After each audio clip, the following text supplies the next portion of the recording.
تو آپ کا ویژن کیا تھا ملت ٹائمز کو لے کر کے؟ یہی ساری چیزیں کہ ان کو کاؤنٹر کیا جا سکے، جو پروپیگنڈا چلا رہے ہیں، ایک اپنی نیریٹو بنائی جا سکے میڈیا میں، یہی ویژن تھا آپ کا؟ بالکل، ملت ٹائمز کا جو ویژن ہے نا دھیرے دھیرے بڑھتا رہا. جو پہلا ویژن تھا ہمارا وہ یہ کہ مسلمانوں کے پاس ایک میڈیا ہاؤس ہونا چاہیے، ہمارا ادارہ ہونا چاہیے ایسا جو ادارہ ہر طرح سے آزاد ہو.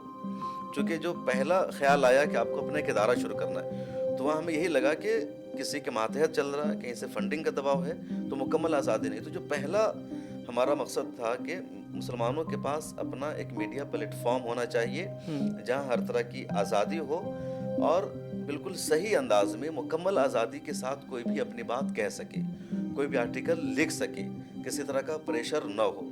تو یہ بنیادی مقصد تھا. اس کے بعد جیسے جیسے اس فیلڈ میں گھسے تو اس کو ہم لوگوں نے اور شیپ کیا کہ ہمیں کیسے اور کس رخ پر ملت ٹائمز کو لے کر جانا ہے کہ مسلمانوں کو امپاور کرنا ہے، مسلمانوں کے خلاف جو نگیٹو ہے اس کو کاؤنٹر کرنا ہے، ایک نیریٹو دینا ہے. اور میڈیا سب سے بڑی طاقت ہے. پھر ہم لوگوں نے دیکھا کہ جو نیا زمانہ انٹرنیٹ کا آ رہا ہے، ڈیجیٹل کا زمانہ آ رہا ہے تو یہاں مسلمان خالی ہیں. صحیح. اخبارات مسلمانوں میں جو ایک بڑی تعداد ہے اردو اخبارات کو پڑھتی ہے اور اردو اخبارات بھی مسلمانوں کے ہاتھوں سے نکل گئے تھے. اردو کا 2 اخبار ہے جو سب سے زیادہ مسلمانوں کے بیچ میں پڑھا جاتا ہے، ایک سہارا، ایک روزنامہ انقلاب. اب سہارا سبرت رائے کا تھا، ان کا انتقال ہو گیا، نہیں سہارا گروپ کا ہے تو وہاں مسلمانوں کی پالیسی نہیں چلتی ہے. سہارا ہندی میں الگ خبر ہے اور اردو میں الگ خبر ہے تو وہاں کسی کے ایجنڈا کو چلایا جاتا ہے. انقلاب دینک جاگرن کا ہے. انقلاب کو مسلمانوں نے مہاراشٹر میں ممبئی میں شروع کیا تھا لیکن انقلاب کو دینک جاگرن نے خرید لیا. دینک جاگرن RSS کا سب سے بڑا سپورٹر ہے تو یہاں بھی ایک طرح سے ایک ایجنڈا کو چلایا جانے لگا. دوسرے جو اخبارات ہیں اردو کے کئی سارے تو ان کی ریچ نہیں ہے، سرکولیشن نہیں. کسی کی کاپی 200 چھپتی ہے، کسی کی 400 چھپتی ہے، کسی کی زیادہ زیادہ 1000 چھپتی ہے.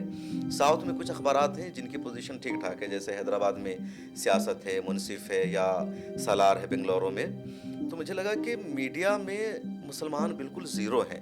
مسلمانوں کے پاس اردو کا بھی اخبار اپنا نہیں ہے جو مسلمانوں کی ایک طرح سے زبان مانی جاتی ہے. انگریزی کا میدان مکمل طور پر خالی ہے، مسلمانوں کے پاس انگریزی کا ایک بھی نیوز پیپر نہیں ہے. اس کے بعد ہندی میں بھی نہیں ہے، ٹی وی چینل بھی مسلمانوں کے پاس نہیں ہے. 1-2 بعد میں شروع ہوئے ہیں تو ان کی ریچ نہیں ہے. تو ان چیزوں نے مجبور کیا کہ سب سے بنیادی چیز جو ہے کام کرنے کے لیے وہ یہ کہ مسلمانوں کے پاس ایک پلیٹ فارم ہو، آپ کے پاس ادارہ ہو.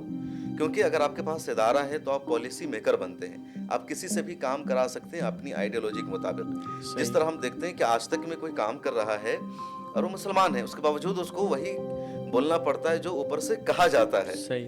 اور ہمیں دیکھ کر غصہ آتا ہے کہ مسلمان ہو کر کے اس طرح مسلمانوں کے خلاف بول رہا ہے، اسلام کے خلاف بول رہا ہے، لیکن اس کی مجبوری ہے، وہ نہیں بولے گا تو اس کی جاب چلی جائے گی. تو فیصلہ ایک جرنلسٹ نہیں کرتا ہے بلکہ جرنلسٹ کے پیچھے جو گروپ بیٹھا ہے، جن کا ادارہ ہے، وہ فیصلہ کرتے ہیں کہ کیا خبر جائے گی نہیں جائے گی. انہیں دنوں خبر بھی آئی تھی، بہت زیادہ وائرل ہوئی تھی اور انہوں نے اپنا نیوز پورٹل شروع کیا تھا. آپ کو رفت جاوید ان کا نام ہے، BBC میں جرنلسٹ تھے، جنتا کے رپورٹر. ہاں، جنتا کا رپورٹر. انہوں نے 2014 میں شروع کیا تھا، بہت پہلے، دا وائر، دا کوئنٹ، ان سب سے پہلے. اور تو ان سے بھی میری ملاقات ہوئی ایک پروگرام میں، بعد میں نے ان کو بلایا بھی. 2016 میں یا 17 میں ملٹ ٹائمز کا ایک پروگرام ہوا. تو وہ پہلے آج تک میں کام کر رہے تھے، اس سے پہلے آج تک میں سینئر پوسٹ پر تھے. اب ان کو ہٹایا گیا آج تک سے صرف ایک تصویر کو چلانے کی وجہ سے. اور تصویر کیا تھی کہ نریندر مودی کی شاید کوئی ریلی تھی اور اس ریلی کی ڈرون تصویر انہوں نے چلا دیا تھا آج تک پر، جس میں کرسیاں خالی دکھ رہی تھی. تو اس تصویر کو چلانے کی وجہ سے ان کے خلاف ایکشن لیا گیا، ان کو ہٹا دیا گیا آج تک سے. اس کے بعد انہوں نے جنتا کا رپورٹر شروع کیا. تو جب یہ خبر معلوم ہوئی، ان سے ملاقات ہوئی تو پتہ چلا اس طرح کی پالیسی ہوتی ہے. اس لیے ادارہ آپ کے پاس ضروری ہے. رفت جاوید اتنا بڑا نام، اتنے بڑے جرنلسٹ، لیکن ان کا ادارہ نہیں تو ان کے خلاف ایکشن لیا گیا کیونکہ انہوں نے سچ دکھایا. تو ادارہ ہونا، پلیٹ فارم ہونا بہت زیادہ ضروری تھا. اس لیے ملت ٹائمز کو ہم لوگوں نے قائم کیا اور دھیرے دھیرے اس کا سفر آگے بڑھتا رہا.